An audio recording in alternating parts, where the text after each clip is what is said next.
what are you doing? Do not post that! I will post it, so this one will get 1 million views. Stop! Delete it now! Too late, it's going viral! My daughter, stop all this social medium thing. You will scatter your marriage, oh. Mama, I didn't record am o. Mama, what be that? I make I scratch my yansh well. Chakam, I don't record them. We must blow.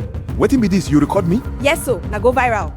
What would you do if you found out that your wife was filming your private and most embarrassing moments and posting them online for views without your permission? Now, this is a story about a lady who wanted fast cash out on social media. However, let us watch to find out what happens. Obiageli was the kind of woman that made heads turn on a busy Lagos road. At 28, she had cheekbones that caught the light like polished ebony, a smile that could soften the hardest of hearts, and a body that moved with the confidence of someone who knew her worth. People called her Obi for short, but her mother had named her Obiageli, one who has come to enjoy wealth. The irony of that name had become a quiet wound she carried daily. She lived in a two-room apartment in Mushin with her husband, Tomtom, a nickname that had followed him since childhood because of his love for the small sweet candy. His real name was Tomiwa, but even his mother called him Tomtom. He was a lean, quiet man with gentle eyes and grease-stained hands from his mechanic workshop on Agor Palace Way. He earned enough to feed them, pay rent, and occasionally buy Obi something small that made her smile. It wasn't much, but Tomtom gave it with his whole chest. Obi worked at a boutique in Surulere, folding other women's expensive clothes, watching them swipe cards for amounts that made her chest tighten. She wanted more, not out of wickedness, at least not yet, just out of hunger, the kind of hunger that grows when you are beautiful and young and feel like the world owes you something it keeps refusing to pay. It was on a Tuesday evening that her friend Priscilla called. Obi, I have been watching these couples on TikTok, Priscilla said, voice buzzing with excitement. They are making serious money, oh, serious money, Obi. All they do is post their life together. Drama, love, fight, everything. Some of them are pulling millions of views. Obi sat on the edge of her bed, listening, her eyes drifting to Tomtom's worn-out boots by the door. You are fine. Your husband is camera friendly enough. Why are you suffering? Obi said nothing, but something in her had already leaned forward. Tomtom was under a Camry when Obi came to the workshop the next day. She had dressed nicely, yellow Ankara blouse, hoop earrings, which alone told him something was coming. Obi only dressed up for the workshop when she wanted something. He slid out from under the car, wiping his hands on a rag, squinting at her in the afternoon sun. You didn't tell me you were coming. I wanted to surprise you. She smiled, handing him a cold Fanta she had bought at the junction. He accepted it, suspicious but grateful. They sat on a wooden bench outside the workshop while his apprentice banged away inside. Obi laid it all out. The TikTok idea, the money other couples were making, the potential. She showed him videos on her phone. Couples in their kitchen, in their cars, staging funny arguments, doing skits, thousands of followers, brand deals, monetary gifts from fans. Tomtom watched quietly. He wasn't a social media person. He had a Facebook account he hadn't opened in 2 years and a WhatsApp he used mainly to receive customer calls. The idea of putting his face on the internet for strangers felt strange to him. They are just acting, he asked, pointing at a video of a couple pretending to fight over the last piece of chicken. Yes, it's all content. Nobody is actually fighting. He was quiet for a long moment. Inside, a customer had arrived and his apprentice was calling for him. He looked at Obi, Her hopeful eyes, her beautiful face, the faint shadow of dissatisfaction she tried to hide but couldn't, not from him. He thought about the rent that would be due next month, the generator that needed a new engine, the dreams they had both quietly stopped talking about. Okay, he said finally. We can try it, but nothing too personal, Obi. We keep it light. She threw her arms around his neck so fast he almost dropped the Fanta. He laughed, hugging her back, not knowing he had just opened a door that would be very hard to close. Their first video was awkward. Obi had scripted a skit where Tomtom would come home and find her cooking. She had arranged pots on the stove and sprinkled flour on her nose for effect, only to reveal that she had burned the food. Tom Tom stood in front of the camera stiff as a plank, laughing at the wrong moment, calling the camera this thing. It got 43 views.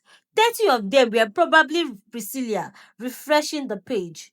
But Obi was patient. She studied other creators obsessively, taking notes at midnight while Tom Tom slept. She learned about hooks, captions, hashtags, and posting times. She bought a simple ring light with her boutique savings. She dragged Tom Tom into more videos, him fixing things around the house, the two of them eating together. A who knows their partner better challenge. Slowly, the views crept up. Then, one video changed everything. It was a simple clip. Tom Tom had come back from work, exhausted, and Obi had his food waiting. He sat down, tasted the soup, looked up at her with genuine tired eyes, and said, "This is the best thing that has happened to me today." He didn't know she was fuming. That video got 200,000 views in 3 days. Comments flooded in. "This man is everything. Real love right here. Ma'am, you better keep him home." Obi stared at her phone screen shaking. Tom Tom looked over and looked, mouth open. Then he smiled. A rare wide smile. "People like us," he said, almost childlike. "They love us," Obi whispered. And for a moment, standing in their small kitchen in Mushin, it felt like something beautiful had begun. Tomtom held her hand. She leaned into him. It was the last truly peaceful moment they would share for a very long time. The followers came like rainfall after a drought, slowly at first, then all at once. By the third month, they had 85,000 followers. Small brands began to slide into their DMs. A hair product company sent Obi 3 packs of weaves and 2,000 naira. A food vendor paid them 5,000 to mention his business in a video. To Tomtom, it was a bonus. To Obi, it was the beginning. She quit her boutique job without telling him. "You did what?" Tomtom stared at her across the dinner table. "I can't be folding clothes for other people when we are building something here, Tomtom. We made 7,000 naira last month from this thing, Obi. 7,000. Because we are not doing enough. We need to post more, go more personal, more real." That word real was where things began to shift. Obi started filming everything. Tom Tom eating, Tom Tom sleeping, Tom Tom waking up with his eyes crusted, his mouth slightly open, his old singlet with a small tear at the shoulder. She posted it even before he brushed his teeth. Comments came, some sweet, some mocking. "Auntie, why is your husband singlet like that? Buy that man new clothes, oh. He looks tired. Is he okay?" Tomtom saw the comment and something quiet tightened in his jaw. "Obi, you didn't ask me before posting that. It was cute, Jare. People loved it. Some people were laughing at me. It's just the internet, baby. They laugh at everything." He let it go. He always let things go. It was both his greatest strength and in this season, his greatest mistake. Because Obi read his silence as permission and permission as freedom. And freedom, she was about to discover, could become a very dangerous thing. The content grew darker, not in an obvious way, but in the slow creeping manner of a stain spreading across white fabric. Obi began staging arguments, not the light funny ones they had agreed on, scripted chicken fight skits that made people laugh. No, these were crueler. She would provoke Tomtom in real life, say something sharp, push a button she knew would make him react, and then the camera would already be on, hidden, propped behind a curtain, or balanced on the kitchen shelf facing outward like an innocent decoration. One video showed Tomtom raising his voice at her after she had spent their last 8,000 naira on a ring light upgrade without asking.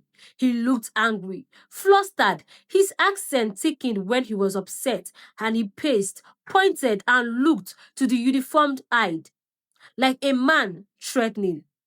Is he abusing you? Someone commented. Sister, are you safe? Came another. Obi did not correct them. She replied with a single emoji, a broken heart. That video crossed 1 million views by morning. Tomtom found out 3 days later when a customer at his workshop said, Oga, I saw your video. Oh, why are you shouting at your wife like that?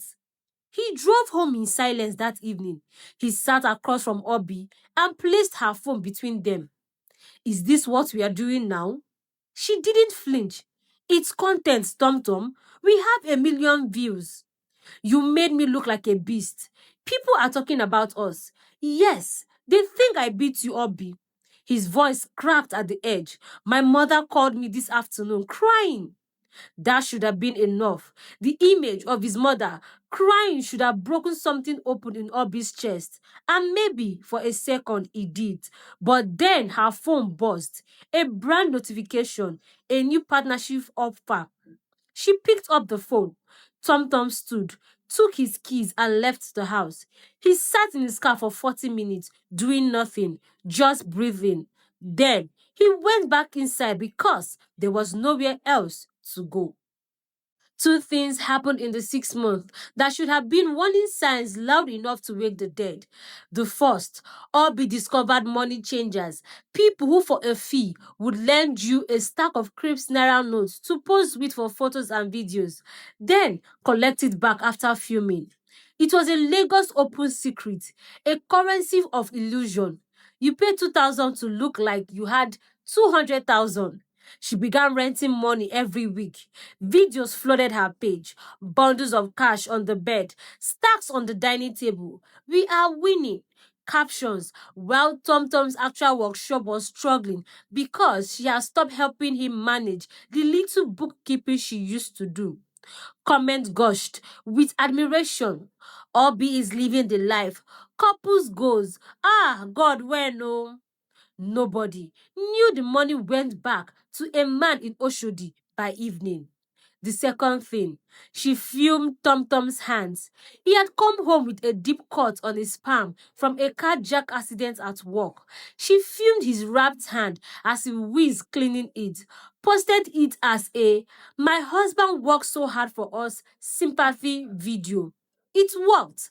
Thousands of comments, hundreds of shares, but a regular customer of Tomtom's workshop who had sent his car for a repair saw the video and called, asking if the job would be delayed because of your injury.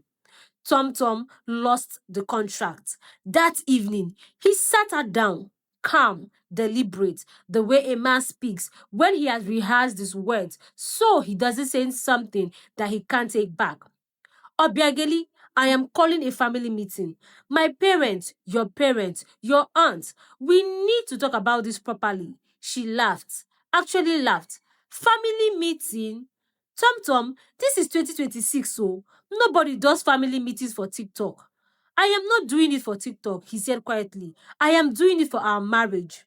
She filmed his expression as he said it, posted it as a reel, caption, he's so dramatic. It got 300,000 views. The family meeting happened on a Saturday. Both sides came.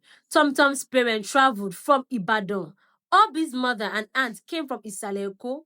They sat in the small living room that smelled of jollof rice Tomtom's mother had cooked as a gesture of peace. Tomtom spoke first, respectfully, his voice steady. He explained everything: the filming without consent, the fake abuse narrative, the money borrowing, the lost workshop contract, the way their private life had become a performance for strangers. He spoke for 10 minutes without raising his voice once. Obi sat with her arms folded. Her mother looked horrified. Obiageli, is this true? Mommy, it is just content. Everyone does it. We are almost at 300,000 followers. Followers cannot pay hospital bill, Tomtom's father said flatly. We respect, sir. You don't understand how social media works. The room went cold. Her aunt tried, a softer voice, a gentler appeal. My daughter, a home is not a stage. When everything becomes content, nothing remains sacred. Obi looked at her phone. It was buzzing. A comment thread on her latest video was going viral. Obi, Tomtom's voice was sharp for the very first time, dropped the phone. She dropped it, but not before screenshotting the notification. The meeting dissolved without resolution.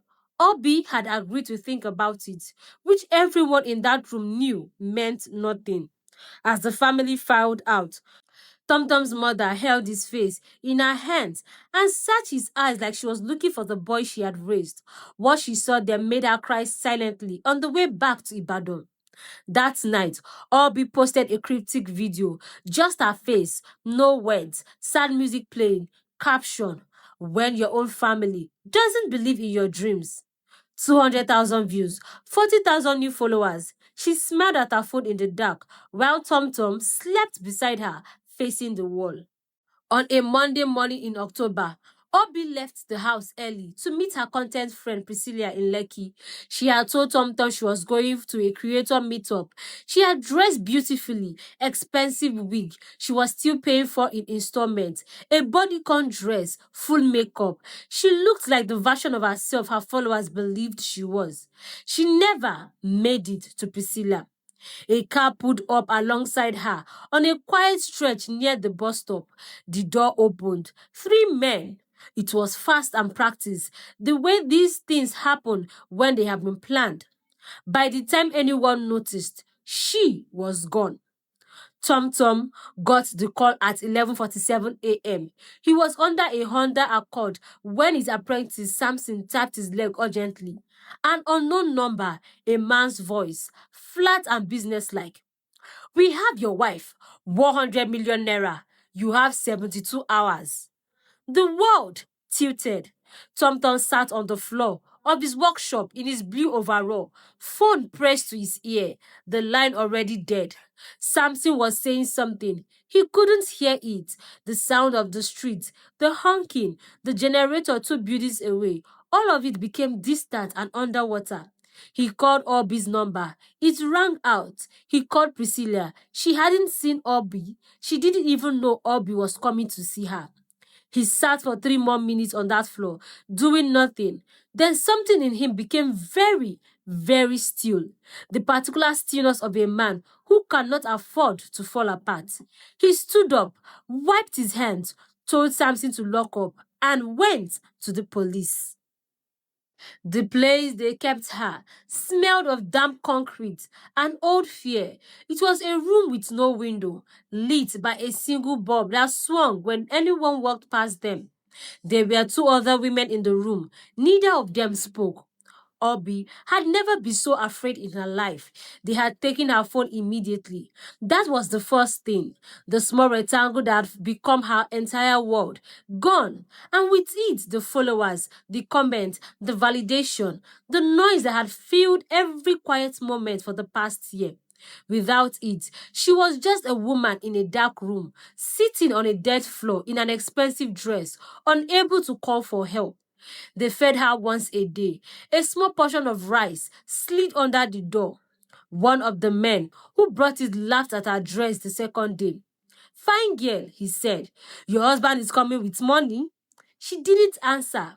At night, she thought about Tomtom, not the content version of Tomtom, not the man she had turned into a character, a prop, a vehicle for views. The real Tomtom, the one who slid out from under cars and still came home and asked how her day was. The one who had said okay when she needed him to, even when it wasn't good for him. The one whose mother had cried. She thought about the family meeting. Her aunt's words sat in her chest now like a stone. When everything becomes content, nothing remains sacred. She thought about the money she had borrowed and flaunted, the contract Tomtom had lost, his old singlet she had mocked for views, the look on his face when she had picked up her phone while he was telling her about his mother's tears. On the third night, alone in the dark, Obiageli wept, not performance tears, not the kind she had cried into cameras for sympathy. Real tears, the ugly kind from the stomach. She wept until there was nothing left, and then she prayed, quietly, broken, with no camera to record it. They found her on the fourth day. Tomtom had got to the police station the same hour he received the call. He had no 100 million naira. He was a mechanic in Mushin, but he had something else. Obi's TikTok account, her location tags, the meetup she had mentioned in Lekki, old videos she had posted, showing street backgrounds, buildings, a filling station sign she hadn't even noticed was in the frame. A detective named Haruno had worked these kinds of cases before. He watched every recent video on Obi's page methodically. He found the filling station. He narrowed a neighborhood. With 2 officers and a local contact, they moved quietly. Tomtom waited outside in a police van, hands clasped between his knees, mouth moving in the silent repetition of a prayer he hadn't said since he was 12 years old. When the door of the van finally opened and Obi stepped out, blinking in the daylight, thin and disheveled, her expensive wig gone, her dress torn at the hem, she saw him immediately. He was already walking toward her. She broke first. She crumbled into him before he even reached her. He caught her. This man she had humiliated and ignored and turned into content. He held her without a single word of "I told you." She sobbed into his chest. He smelled of engine oil and sweat. He smelled like safety. They sat together in the hospital room afterward, waiting for the doctor. Obi's hands were wrapped around a cup of tea she hadn't drunk. Tomtom sat beside her, not on his phone. He rarely was. "I am sorry," she said. It came out small. He nodded, took her hand. "You could have left," she said. "When I was taking, you could have." "Don't," he squeezed her hand. "Don't finish that sentence." She looked at him. This man she had been too proud to see. "I want to close the page," she said. He was quiet for a moment. "Only if you want to. But the version of us that was real, that first video, in the kitchen, that was fine, Obi. The problem was never the camera." She understood him. The problem was what she had fed it. Outside the window, Lagos continued, loud, relentless, indifferent. But in that small room, something had cracked open between them and was slowly, tenderly beginning to heal. She never reposted again for clout. She never rented money again. She never staged another moment of her husband's private pain. But sometimes, on quiet evenings, she would hold up her phone and ask, "Is it okay?" And Tomtom would say yes, and they would film something small and true. Those videos never had 1 million views, but they had something better. Thank you for watching the story to the end. Let me know in the comment section what you thought about your story, what you thought about Obiageli and Tomtom, and if you could relate to this. Also, do well to subscribe, like, and share. See you on the next story. Bye for now.